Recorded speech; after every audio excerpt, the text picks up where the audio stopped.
আসসালামু আলাইকুম। গতকাল আমি দেখলাম জলি এলএলবি 2। এটা ইন্ডিয়াতে বেশ কিছুদিন আগে মুক্তি পাইলেও ওটিটিতে রিসেন্টলি মুক্তি পাইছে। তারপরে আমি দেখলাম জাস্ট সিনেমাটা নিয়ে কেমন হয়েছে বা সিনেমাটা আমার কাছে কেমন লাগছে এই বিষয়গুলো আলোচনা করব। ভিডিও শুরুর আগে আপনাদের কাছে একটা রিকোয়েস্ট, যারা এখনও পর্যন্ত আমার চ্যানেলকে সাবস্ক্রাইব করেনি দয়া করে সাবস্ক্রাইব করবেন। যারা কমেডি খুঁজেন, ফান খুঁজেন, অক্ষয় কুমারের ভালো অভিনয় খুঁজেন, তাদের জন্য এই সিনেমাটা মাস্ট ওয়াচ। বিশেষ করে যারা অক্ষয় কুমারের ফ্যান বা অক্ষয় কুমারের অভিনয় যারা পছন্দ করেন তাদের জন্য এটা মাস্ট ওয়াচ একটা সিনেমা। যারা কমেডির পাশাপাশি মোটামুটি ভালো একটা কোর্টরুম ড্রামা দেখতে যাচ্ছেন তারা এই সিনেমাটা দেখতেই পারেন, তাদের জন্য এই সিনেমাটা দেখা অবশ্যই উচিত।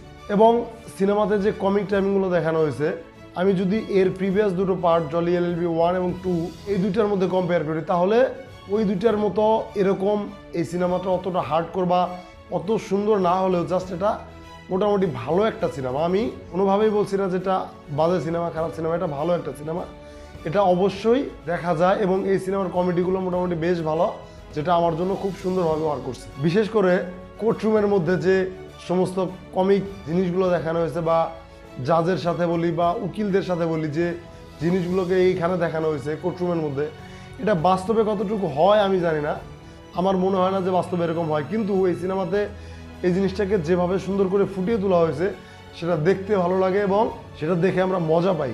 এবং এই সিনেমাতে বৃদ্ধা মহিলার একটা ক্যারেক্টার আছে, তার ক্যারেক্টারটা আপনি দেখলে জাস্ট ইমোশনাল হবেন। অক্ষয় কুমারের অভিনয় দেখলেও কিছু কিছু জায়গায় আপনি প্রচুর হাসবেন এবং ইমোশনাল হবেন। পাশাপাশি আরশাদ ওয়ারসি যে অভিনয় করেছেন তার অভিনয় বেশ ভালো। এখানে তাদের অভিনয় নিয়ে আমার কোনো কমপ্লেন নেই, তাদের অভিনয় আমার কাছে বেশ ভালো লাগছে। কিন্তু এই সিনেমাটার যে একবারে খারাপ দিক নেই বিষয়টা তাও না, যেরকমভাবে সিনেমাটা ভালো লাগছে সেরকমভাবে কিছু কিছু জিনিসটা খারাপ লাগছে। তার মধ্যে অন্যতম একটা বিষয় হচ্ছে যে এটার কমেডিটা আরেকটু ভালো আমি আশা করছিলাম, বা এটার যে গল্পের অ্যাঙ্গেলটা সেটা আরও একটু এঙ্গেজিং আমি আশা করছিলাম প্রথম দুইটা থেকে, যে আমার এক্সপেকটেশন ছিল সেই অনুসারে। তো যদিও খারাপ হয় নাই, কিন্তু এই জিনিসটা নিয়ে আমার এক্সপেকটেশন আরও বেশি ছিল বলে হয়তোবা আমি কিছুটা হতাশ হয়েছি। কিন্তু ব্যাকগ্রাউন্ড মিউজিক কিছু কিছু জায়গায় সিনেমা ব্যাকগ্রাউন্ড মিউজিক একবারেই দেওয়া হয়নি, সেটা একবারে জিরো। যে জিনিসটা আমার কাছে ভালো লাগে না, আমি চাইছিলাম যে ব্যাকগ্রাউন্ড মিউজিক হয়তো হালকা পাতলা রাখলে এটা দেখতে বা শুনতে আরও একটু ভালো লাগতো। কিছু কিছু ইমোশনাল দৃশ্যের মধ্যে কোনো প্রকার ব্যাকগ্রাউন্ড মিউজিকই নেই।